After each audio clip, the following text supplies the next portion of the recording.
अस्सलामुअलैकुम। मैं डॉक्टर ख्वाजा तौसीफ़ अज़हर। ये वीडियो मेरी दूसरी वीडियो है जिगर के सिकुड़ने पर और उसकी वजह से पैदा होने वाले मसाइल पर। पहली वीडियो में हमने जिगर क्यों सिकुड़ता है, उसकी वजूहात और उसकी वजह से क्या क्या मसाइल पैदा होते हैं और उनकी तशख़ीस कैसे की जाती है को डिस्कस किया था।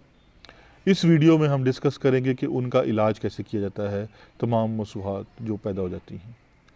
जिगर बजाते खुद जब सिकुड़ जाए तो उसको वापस नॉर्मल आना बहुत मुश्किल है, सिवाय एक दो वजूहात की जो होती हैं उनमें वापस आ जाता है। जैसे कि ऑटो इम्यून हेपेटाइटिस, जिसमें हमारी क़ुव्वत मुदाफ़त ही हमारे जिगर के ख़िलाफ़ लड़ने लग जाती है, उसमें बहुत चांसेस होते हैं जब इलाज शुरू करें तो जिगर वापस नॉर्मल हो जाए। या वायरल हेपेटाइटिस जिसे हम कहते हैं, जिसमें हेपेटाइटिस ए, बी, सी, ई वगैरह से होता है, उसमें जिगर वापस नॉर्मल होने के चांसेस होते हैं जब वायरस को मार दिया जाए। इसके अलावा जितनी भी कॉजेज़ हैं उसमें जिगर के सिकुड़ जाए तो उसमें हम फिर उसकी जो जिगर सिकुड़ने के बाद जो मसाइल पैदा होते हैं उनका इलाज ही करते हैं, और या फिर आखिरी स्टेज में जिगर नया लगाना, जिसे हम जिगर का ट्रांसप्लांट कहते हैं, वही हल होता है।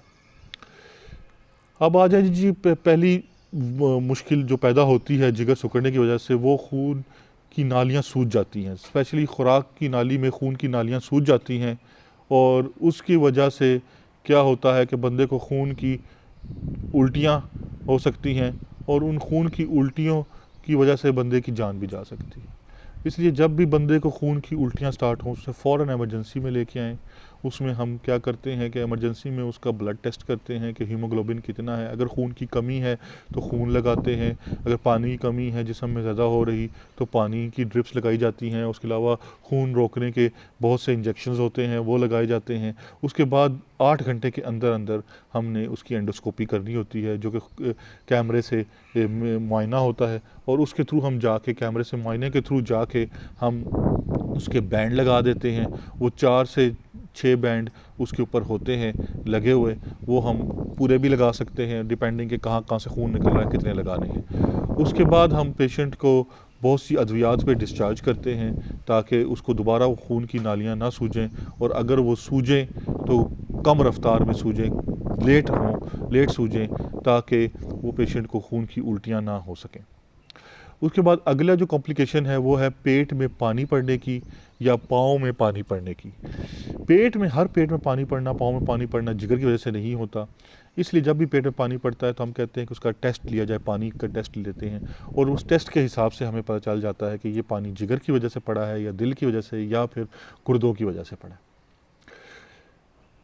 अगर पेट में पानी जिगर की वजह से पड़े तो हमारा एक ही तरीक़ाकार है कि अगर बहुत ज़्यादा पानी है तो उसको पानी को निकालना बहुत ज़रूरी है। ये बहुत ज़्यादा गलत आम बात है कि जी पेट में पानी निकालने से पेट में पानी बार बार पड़ता है। पेट में पानी जब पड़ जाए तो उसने बार बार पड़ना ही है, क्योंकि जिगर सिकुड़ा हुआ है। जब तक आप जिगर नया नहीं लगाते और कोई हल नहीं उसका, सिवाय इसके कि जिगर से पेट में से पानी निकाला जाए।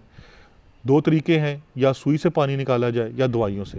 अगर दवाइयों से थोड़ा पानी हो या पेशेंट अभी नहीं चाहता कि मैं सुई लगवाऊं, तो हम दवाइयों से कोशिश कर सकते हैं। लेकिन अगर दवाइयों से पानी ना निकल रहा हो तो आखिरी और एक ही हल पेट से पानी निकालना है।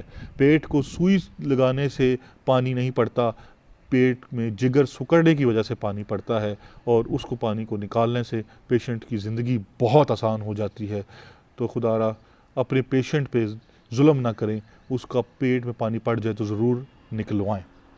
उसके बाद हम इसमें कई पेशाब और गोलियां देते हैं पेट में पानी का निकालने के बाद। उसके अलावा एल्ब्यूमिन देते हैं, प्रोटीन होता है जो कि जिस्म में पेट में पानी पड़ने नहीं देता जब हम पानी निकाल रहे होते हैं। तो उससे ये होता है कि पेट में पानी थोड़ा लेट पड़ता है, लेकिन कुछ लोगों में 2 हफ़्ते बाद, कुछ लोगों में 4 हफ़्ते बाद, कुछ लोगों में 8 हफ़्ते बाद पेट से पानी निकालना पड़ता है, डिपेंडिंग है कितनी जल्दी पानी उनके पेट में इकट्ठा होता है। उसके बाद आ जाएँ जी हेपेटिक एनकेफेलोपैथी, जिसमें क्या होता है कि जी जिगर सिकुड़ने की वजह से दिमाग पर असर शुरू हो जाता है, और पेशेंट बहकी-बहकी बातें करना शुरू कर देता है, या उसका नींद का पैटर्न डिस्टर्ब हो जाता है, यानी कि दिन को सोता है, रात को जागता है, बहकी-बहकी बातें करेगा, गुस्सा करेगा, मारेगा, एजिटेशन करेगा, एग्रेसिव हो जाएगा, गुस्सा ज़्यादा आना शुरू हो जाएगा, काम करना से हाथ-पाँव से काँपने लग जाएँगे, उससे वो पाँव जो है ना वो काम करना नहीं होंगे, उससे तो उसकी बहुत सी वजूहात होती हैं हेपेटिक एनकेफेलोपैथी में। एक तो जिगर सिकुड़ना है, लेकिन जिगर सिकुड़ने की सिर्फ जिगर सिकुड़ने की वजह से जो है वो ये दिमाग पर असर शुरू नहीं होता अनटिल एंड अनलेस कि पेशेंट को साथ में बुखार या इन्फेक्शन हो जाए या कब्ज़ हो जाए, क्योंकि बुखार या इन्फेक्शन हो जाए तो उसमें जहर आलूद चीज़ें ज़्यादा बनना शुरू हो जाती हैं। उतनी जिगर हमारा काम नहीं कर रहा। सिर्फ एक ही तरीका है बड़े पेशाब के रास्ते से निकलने का, तो बड़ा पेशाब जो है वो इतना जहर निकाल नहीं सकता। या कब्ज़ हो जाए तो उससे भी बड़ा पेशाब भी अब जहर नहीं निकाला, तो जिसम में खून में जहर फैल जाता है, जिसमें अमोनिया हम कहते हैं, वो दिमाग पे चला जाता है और वो हेपेटिक एनकेफेलोपैथी कर देता है। इसके अलावा कुछ दवाइयाँ हैं जो कि ये कर सकती हैं। तो इस तरह बहुत सी कॉजेज़ हैं जो कि हेपेटिक एनकेफेलोपैथी कर सकती हैं। पर हर मेन इलाज इसका आपको लोगों को पता ही है, डूफलेक्स सिरप या लाइलेक्स सिरप जिसके अंदर लैक्टुलोज होता है, ये मेन इलाज है इसका।